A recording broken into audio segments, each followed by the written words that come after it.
में करेंगे। हाँ चलो अब बताओ ये क्या है? एंडोथेलियम मतलब ब्लड कैपिलरी की। कोई डाउट है यहाँ तक? अच्छा तो चलो ये बता दो ये क्या है? ये बेसमेंट सब्सटेंस है। किसके किसके बीच में है? बोलो। क्या बात है। अच्छा अच्छा ब्लड इधर से जा रहा है और इधर से निकल रहा है, समझे? Very good. ओके तो यहाँ पे ऐसे जो चपटे चपटे गोल गोल बनाया ना वो आरबीसी है। आरबीसी बोले तो रेड ब्लड मतलब इसके अंदर ब्लड है। ओके ये ब्लड अंदर, जो ब्लड इधर से आ रहा है और इधर जा रहा है। यहाँ तक कोई डाउट है? बोलो। लेबलिंग करना शुरू करूँ? चलो लेबलिंग करते हैं। ये है एल्वियोलार कैविटी। क्या है? एल्वियोलार कैविटी। ये बताओ क्या है? एल्वियोलार वॉल। एल्वियोलार वॉल जो बनी किससे है? अब लिखेंगे यहाँ पे ब्रैकेट में, क्या लिखूं? Squamous epithelium. समझा? Squamous epithelium. ओके तो एल्वियोलार वॉल, एल्वियोलार वॉल के अंदर क्या है? स्क्वैमस। एल्वियोलार वॉल किससे बनी है? अब बताओ कितनी थिक है? 1 सेल थिक। समझे? बहुत बढ़िया। बताओ ये क्या है? Basement substance. समझा? अच्छा बताओ ये क्या है? ये और ये एक ही बात है। तो इसको बोलूँगा मैं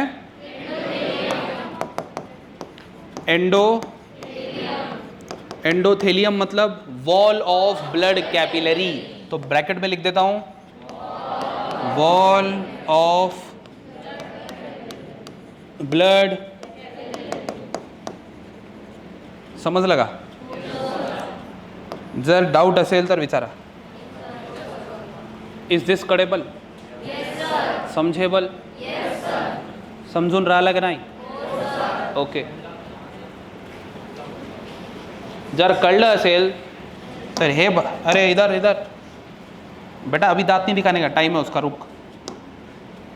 अभी वॉल ऑफ मतलब एल्वियोलर वॉल किससे बना है? Squamous epithelium, right?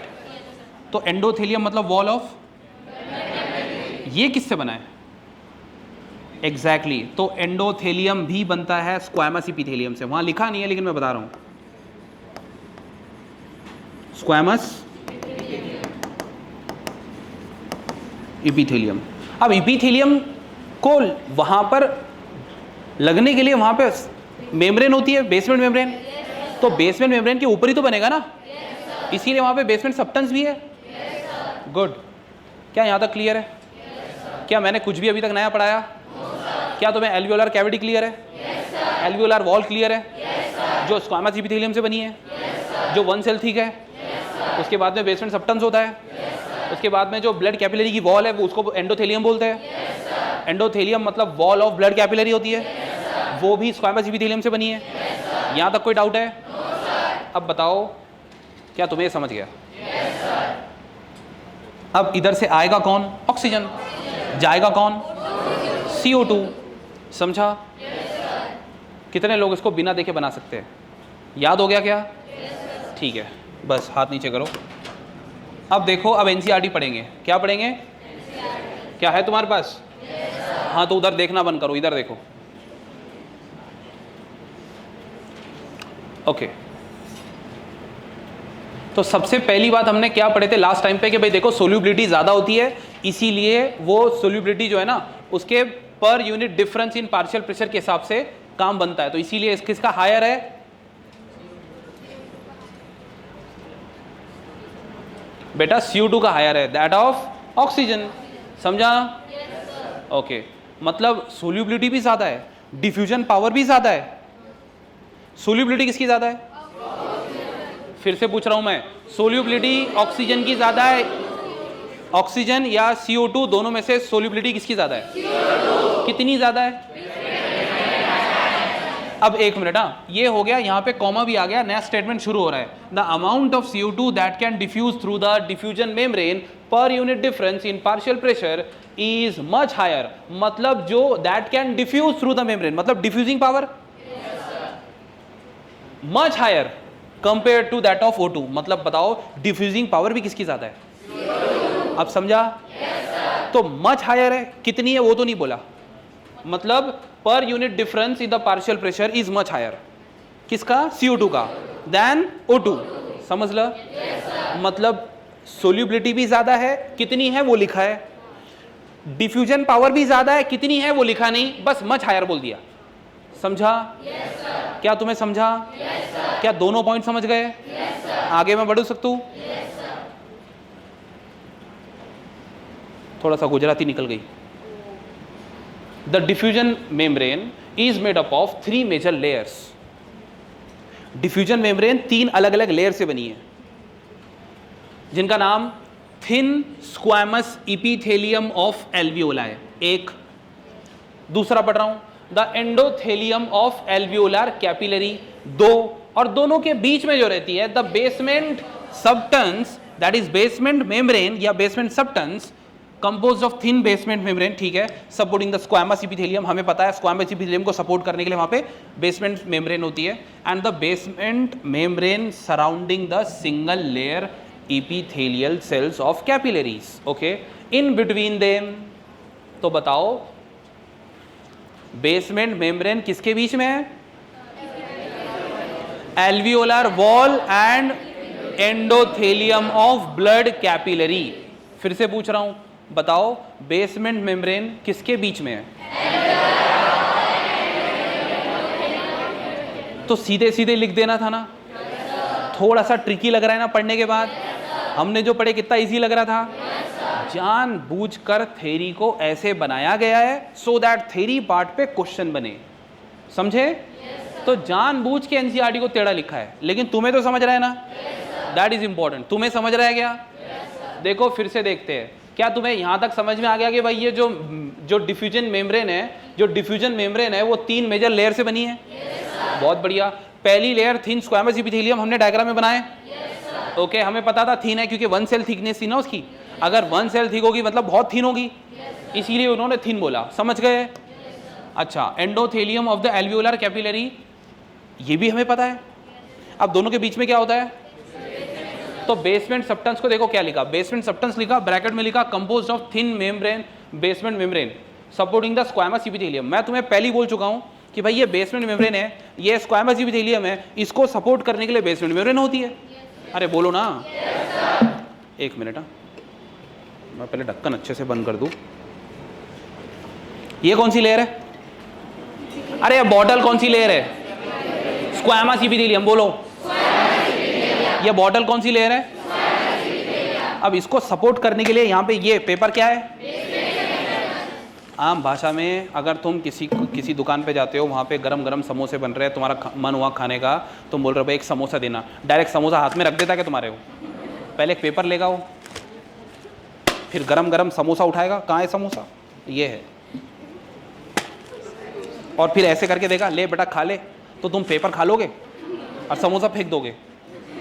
अरे भाई बोलो ना, समोसा खाएंगे ना? तो जब तुम पैसे भी समोसे के दे रहे हो, खाओगे भी समोसा, तो उन्हें पेपर क्यों दिया? सपोर्ट। बेटा तुम्हारा हाथ जल जाता, गरम था समोसा, इसीलिए पेपर में रख के दिया ना। तो पेपर क्या कर रहा है? सपोर्ट। तो वैसे ही बेसमेंट मेम्ब्रेन है और उसके ऊपर क्या रखी हुई है? Squamous epithelium. क्या रखी हुई है? फिर से पढ़ के बता रहा हूं, इधर देखो, यहां इन्होंने बोला है, कहाँ बोला है? हाँ, ये द बेसमेंट सबटेंस मतलब composed of thin basement membrane, जो किसको सपोर्ट कर रहा है? स्क्वैमस इपिथेलियम को। समझा? And the basement membrane surrounding the single layer, ठीक है, एंडोथेलियम सेल्स ऑफ कैपिलरी। इसका मतलब ये दोनों के बीच में है, इसीलिए उन्होंने बोला इन बिटवीन देम। क्या आप समझा सबको? सही बात है। इसका मतलब हमें फंक्शन भी समझ में आ गया। स्क्वैमस इपिथेलियम थिन होती है और उसके बाद में जो बेसमेंट सबटेंस है वो सपोर्ट देता है। क्या करता है? सपोर्ट। समझ में आ गया? तो अब हम वहां पे जाके लिख लेंगे सपोर्ट काम करता है ये।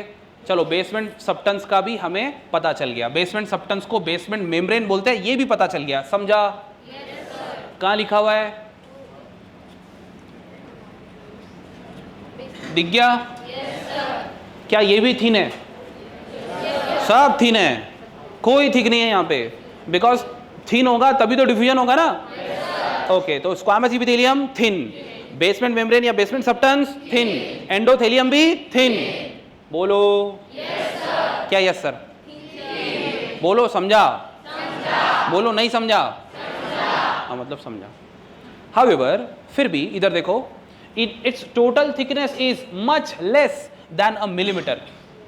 अब बताओ डिफ्यूजन मेम्ब्रेन की कितनी थिकनेस होती है? तुम बोलोगे सर इतनी थिन होती है, इतनी थिन होती है कि लेस देन अ मिलीमीटर, मतलब मतलब एक मिलीमीटर से भी कम। समझा? याद रहेगा? क्लियर हो गया? अब यहां पे फिर से आ गए हम। अब बताओ क्या क्या चीजें ऐड करनी पड़ेगी? Very good. इसको सबसे पहले तो बोलना पड़ेगा कि भाई देख,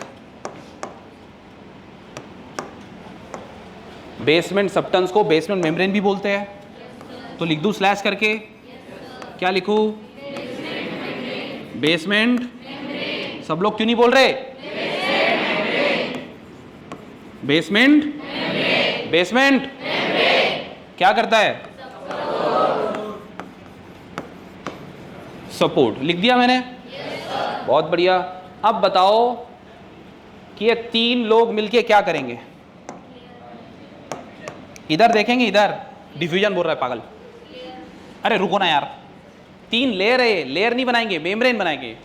इधर देखो, सबसे पहला एल्वियोलर, सबसे पहला, अरे क्या ये कलर खत्म हो गया क्या? सबसे पहला, दूसरा, तीसरा, तो ये तीनों भी मिलके क्या बनेगा? Wrong answer.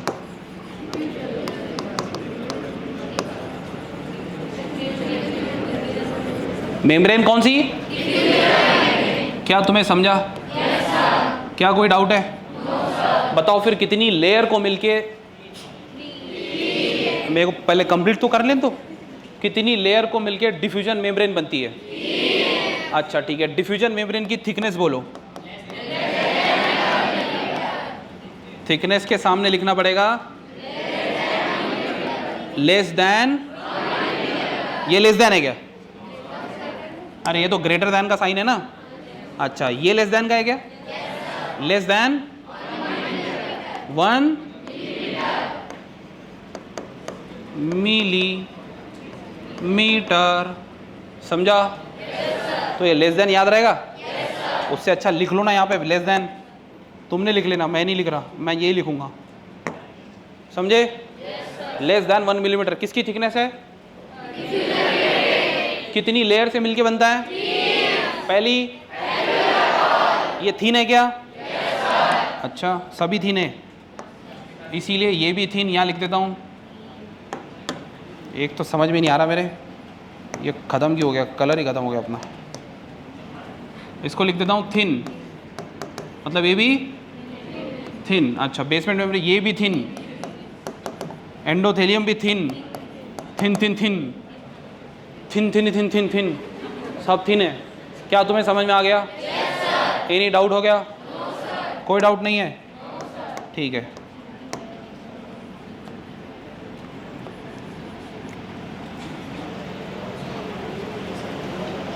क्या हमने जितना बड़े सब लिख दिए?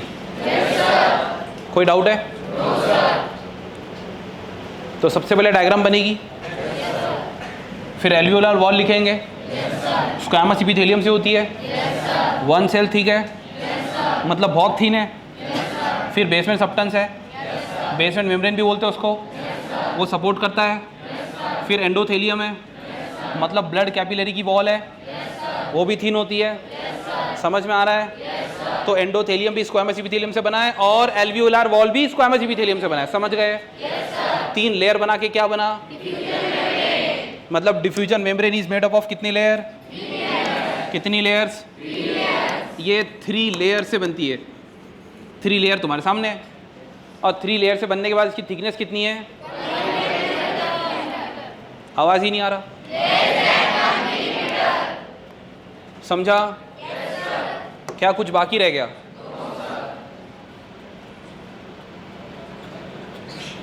Therefore, all the factors in our body are favorable for diffusion of O2 from alveoli to tissue and from that of CO2 from tissue to alveoli. Okay, ठीक है।